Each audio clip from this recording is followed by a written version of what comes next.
mean, we could just jump straight into the deep end and go flat Earth. I got started. I think I could argue if some... The Earth is flat. Prove me wrong. Prove it's flat. Perfect. Damn. Why do I have to prove it? You're the one denying it. Why do I have to prove it? You're the one. I haven't denied shit. I just said the Earth is flat.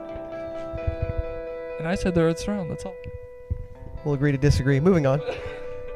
Okay, so the Earth is flat, right? We're moving on from that. The Earth is round. It's flat round. What if it's like a discus? What if it's both? What if it's like parts like a sphere with like a Saturn's ring, but like cut straight to the middle of it? The Earth is toroidal.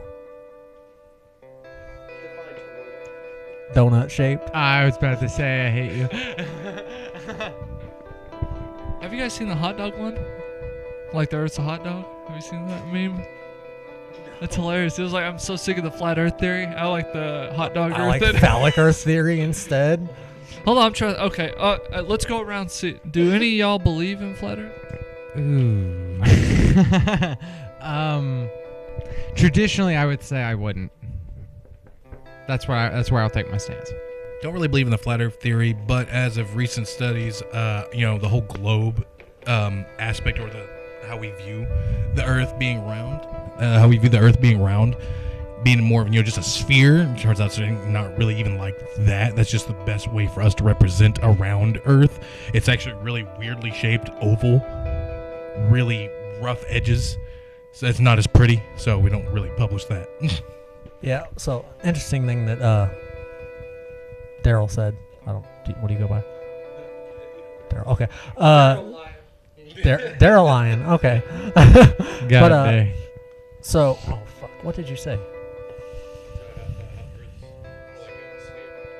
Yeah. It's so less like a sphere, honestly, if you eliminate all the water from Earth, it doesn't look very round because just the gravitational spherical pull of water is what gives us that round shape, which is very interesting. No, I don't believe Earth is toroidal. That was just a joke. I'm kind of on the fence about the flat Earth theory because I do find it plausible, but not necessarily fully applicable because of like how our GPS systems and stuff work and how we're pretty much just a floating ball in space surrounded by gas and then more gas and then more gas until we form our own little atmosphere. The flat Earth theory is just that. It's a theory. I can't prove it. You can't prove it. I like the idea of the flat Earth theory. I think it's a great theory, just like I like the hollow Earth theory, just like I like the globe Earth theory. Back in the day, people initially thought the Earth was flat, and then all of a sudden, no, it's a globe, and we're the center of the universe. And then, oh, no. Now we're revolving around the sun. And then now we get to the heliocentric model where the sun is moving around a black hole. We're following the sun around the black hole. It's constantly changing. Nobody truly knows. And you can't prove to me one way or the other. Like we could say, sure, NASA, they have pictures for us. They sent something up there. I can Photoshop a tiger on an apple and make it look very convincing. Does that mean that there are tiger apples out there? Hell no. That's not what that means. It's you get to choose which entity you believe, and they're all theories. You can't prove it just as much as I can't prove it. Send me to space. When you take me to space and I can see it from space and I can lay my own eyes on it, then fine. But I'm not going to take some digital representation. And it's usually an artist representation of an image as well. They colorize it. They increase contrast, decrease contrast. There's no concrete proof. And I think it's really silly when people just jump full on board with one specific theory. I love to entertain the idea that all of them could be a possibility. Now, while studies and everything show that, of course, these trusted entities are saying that, no, we are a globe Earth, and the math, if you will, shows it. And I'll believe it to a certain degree, especially when I'm using that to formulate my own hypotheses for, like, how the world works, and using it to, like chemistry elements and stuff. We don't know what the atom looks like, but we have a representation of it. It's really hard to tell what it looks like, but if you have an illustration of it, it's easier to wrap your head around than if I were to say it's just you got protons, electrons, and neutrons. You want to be able to see what that looks like to be able to help determine how to think about it. So we're just trying to find a way to make sense of everything, and I don't think any way is 100% right. So I'm going to agree with you there. one of the things that kind of dawned on me, though, as Randy was explaining his part about in combating the idea that the Earth is round, that the removal of water, for instance. However, I would argue that the gases in our atmosphere, as well as the water on our surface, is a part of Earth. So, in a way, it would still meet that criteria, just not in a solid state, if that makes any sense. Not in a solid state, but would you still define it as spherical? No, I would define it as round.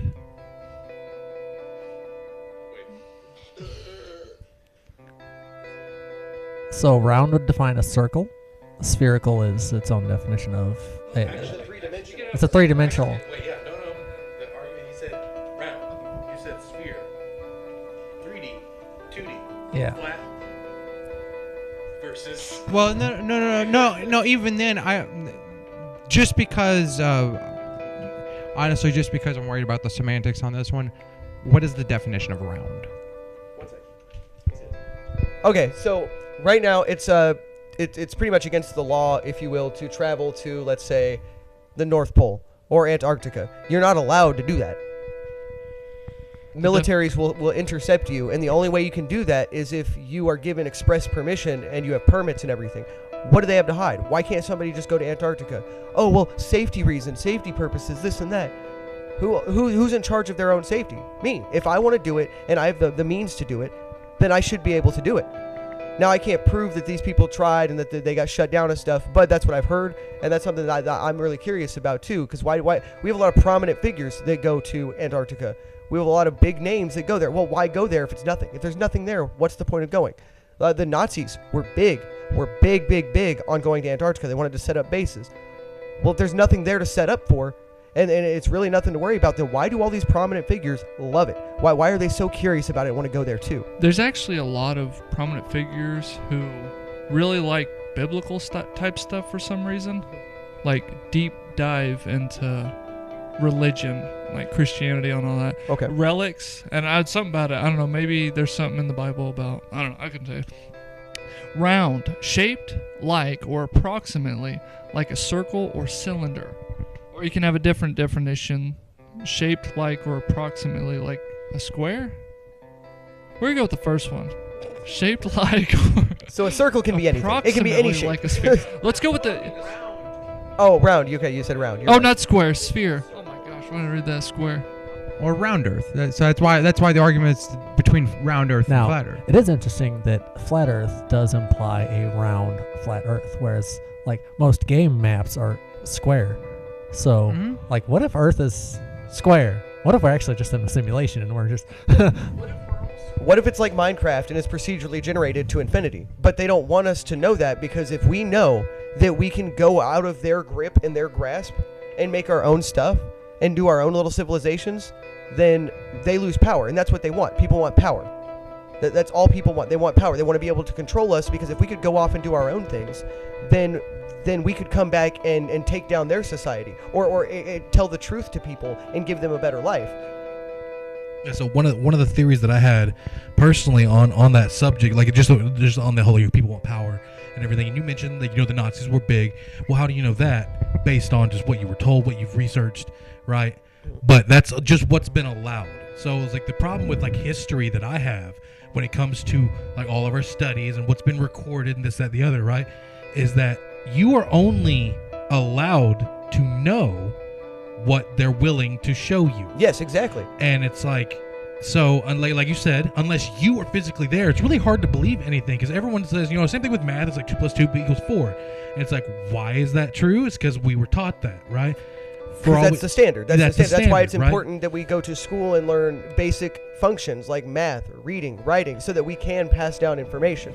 Exactly. But you could also lie in the information you pass down. Exactly. It's like, so it's like the actual real writers of history is that you can make history kind of whatever you want. Mm-hmm. You could take whatever that you find, like let's say, archaeological digs, discoveries, and things like that. You can just spin that to just whatever you want with the right amount of media control, with the right amount of like being able to, what's the word? Not crowdsource. Gatekeep the actual information. like let's say you exclude half of the actual discovery itself and only let out certain parts, then you could just everyone else would just make inferences, and then that's the story you could sell. That's why the government has classified data, and they release documents later on because some of that stuff may be groundbreaking to the point where somebody else could take over and make it all happen. I mean, look at nuclear fusion and fission. Yeah. You know, that shit was under wraps for a while. You know, that was way under wraps. Nobody knew it existed. And then all of a sudden, we're blowing up stuff to the biggest degree. And polluting everything with this radioactive isotopes falling down on the ground. No, 100%. So they are gatekeeping the information. I just watched a video the other day about GPS.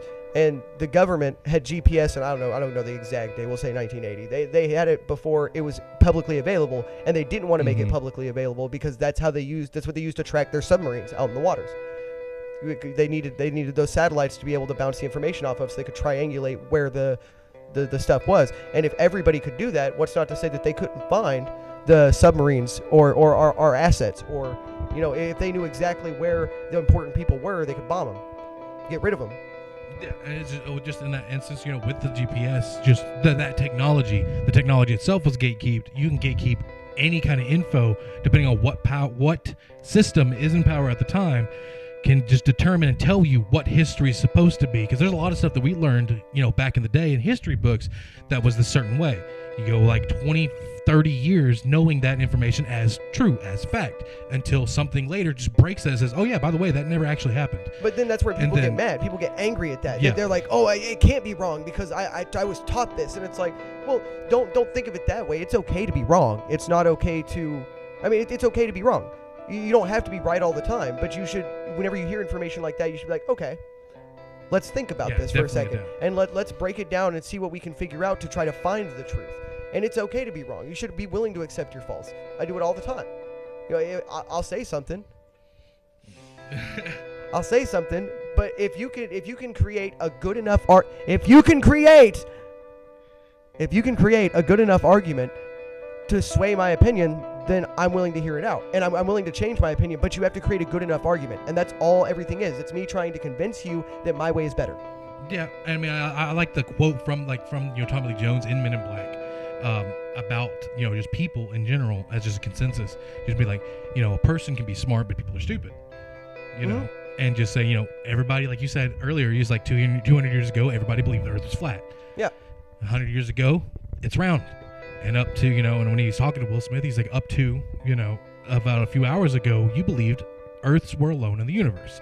Yeah. Imagine what you're going to learn or know tomorrow.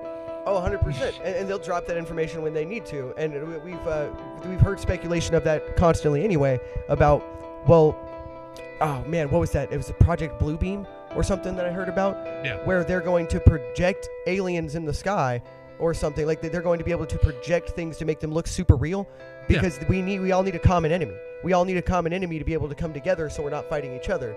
So they're like over in the place where the people are quote unquote dumb. They're not dumb. They just haven't advanced as far as the current advanced civilizations. They still believe in gods and stuff. Well, what happens when they project their gods in the sky and then destroy them or like make their gods tell them what to do?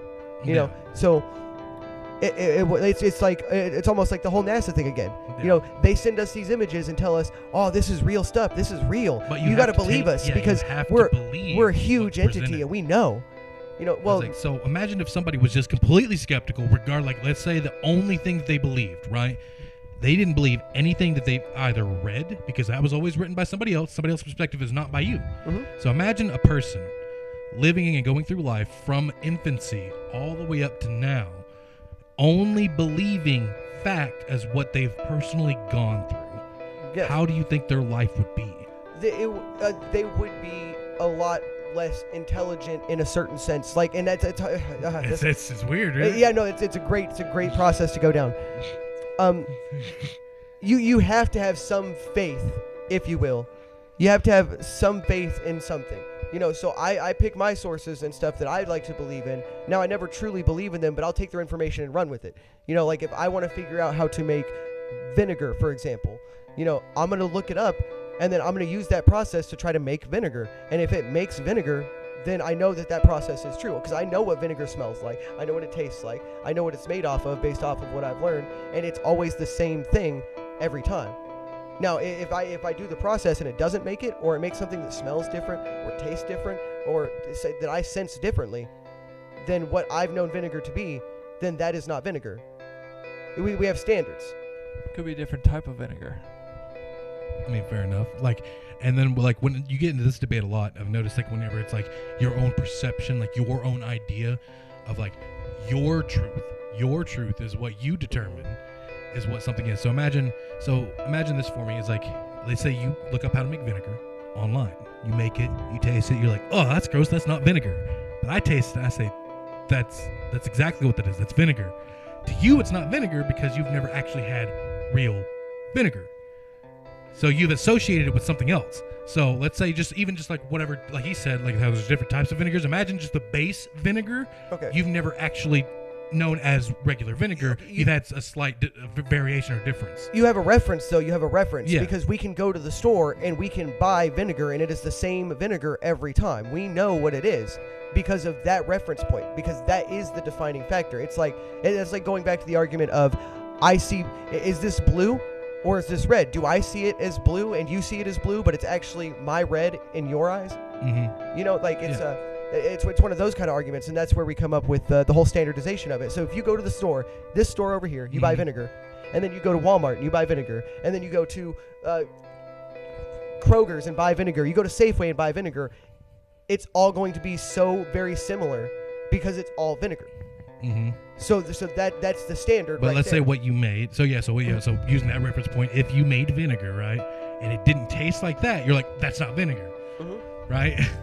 That's like, but if I tasted it, I said, that tastes exactly like the rest of them. Then you're like, wait a minute. Then you got a different argument. Then it goes back to the perspective thing. It's like, I think that tastes just like the other 4 vinegars we bought from all the stores. And then it still breaks down to just a person by person perspective or view on what vinegar is. This calls back to what Jinx said. People are stupid. Yes, a And person can be smart. So even if it is different to you, you still know that that's vinegar. So if it tastes the same as all those other brands that we bought to you, and then it has to taste the same as all those other brands to me, because it can't be different. You can have a different palate. Okay, but my different palate would still, because if you said your truth would be that that's not vinegar. No. My truth is that it is, and then you have to base it on whatever's been presented to us. Okay, we use those reference points from all those 4 stores. We use those reference points. But imagine even if vinegar tasted different to me, that vinegar would still taste the same as those vinegars if that vinegar tasted the same to you as those vinegars. So you'd be like, oh, well, I'm just being weird. It just cilantro? No, I hate cilantro. The cilantro soap, Gene? That was the only one that I can kind of think of where people have like a really distinct taste difference, because the argument that people cilantro. say like cilantro tastes just like dish soap. Yeah, it tastes like ivory soap to me. I hate to be specific about it, but it's like ivory soap, dude.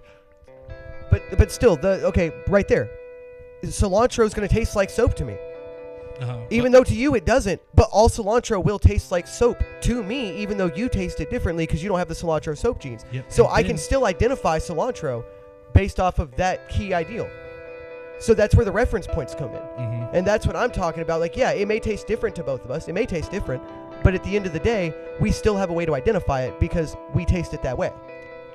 I agree with that. However, when it comes down to the identifying it, who gets to say who had the real experience?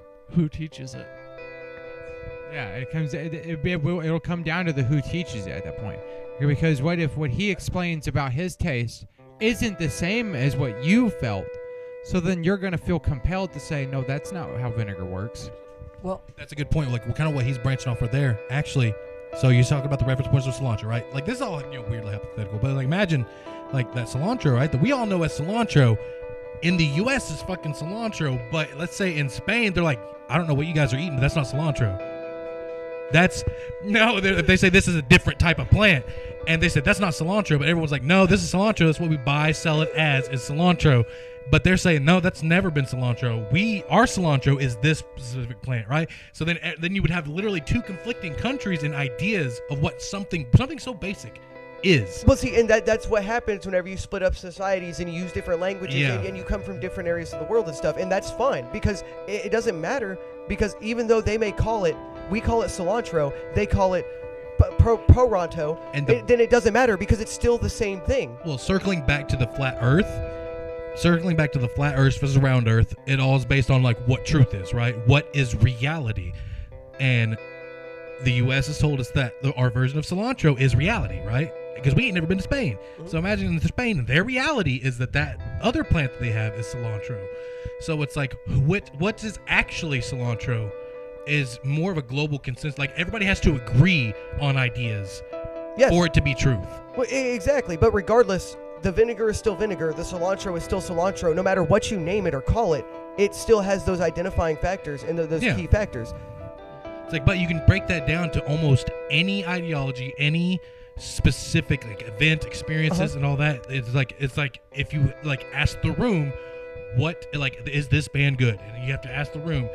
Or like, let's say, Nickelback is a good example. Well, like, especially when it comes like the flat Earth versus the real Earth, it's like a smaller argument of that. It's like, is Nickelback good or not? Everyone says no, Nickelback sucks, but then everybody says, oh, the other half is like, no, they're really good. And it's like, it's literally, and it's not necessarily just opinion based. But if you wanted to just say, is Nickelback good as a band, and you just broke it down to like, let's say, an AI generated thing, and what do you think the AI would say? Because it has to go based off of everybody's opinions, everybody's realities, and their millions of reviews about Nickelback to come to a consensus and form its own fact. Standards. This is why we have standards. Standards are extremely important. We don't sit here in this house and get to determine what an inch is, because if we did, we would never we wouldn't agree on what an inch is. That's why we have a standard. If this is why we have these organizations that make standards, and they find things that remain themselves as strongly as possible. So when we make rulers, for example, people order a standard from this organization who says, okay, this is what an inch is. Everybody is getting the same inch. Everybody who wants to make an inch is going to get the reference point from here. So this is an inch. So if my inch is only a half an inch while your inch is an inch and a half, if I sent you the schematics to build something that you needed to build, and we were you were to build a part for my machine, then you're way out. You're way out. So your part will never work for my machine, because mine would have only been a whole inch, or mine would have only been a half inch, whereas yours would have been an inch and a half. So those they just wouldn't work. That's why we have to have standards, and that's what I'm saying about the whole vinegar argument and the cilantro argument is we have a standardized, even the flat Earth, but that's subjective because we can't standardize that without just believing things somebody. are harder to standardize. Like there are just some things that you just can't quite standardize that easily. I'm just gonna add what you said there. I'll pass it back. Just what you said. Some things can't be standardized. So some things, as much as I hate it, have to literally be built on the faith that you're trusting these organizations that it's real. And like that's kind of annoying to think about, especially as me as an atheist, is that you have to that's another level of actual faith. Is like, well, why do you think that? Have you been I believe in a sphere of Earth. It's like, oh yeah, have you been, like you said, have you been in outer space? Well, no. So you believe it. Like, you have just had faith in it. You have no actual proof yourself physically other than just believing what other people told you, which is the same as Christians. They told you God exists, so you just have to believe what they told you. Same thing with just most science too, because unless you're a scientist, all you have to do is just all these other scientists are saying, yes, Head and Shoulders makes your dandruff go away. You just have to, on faith, believe what they say.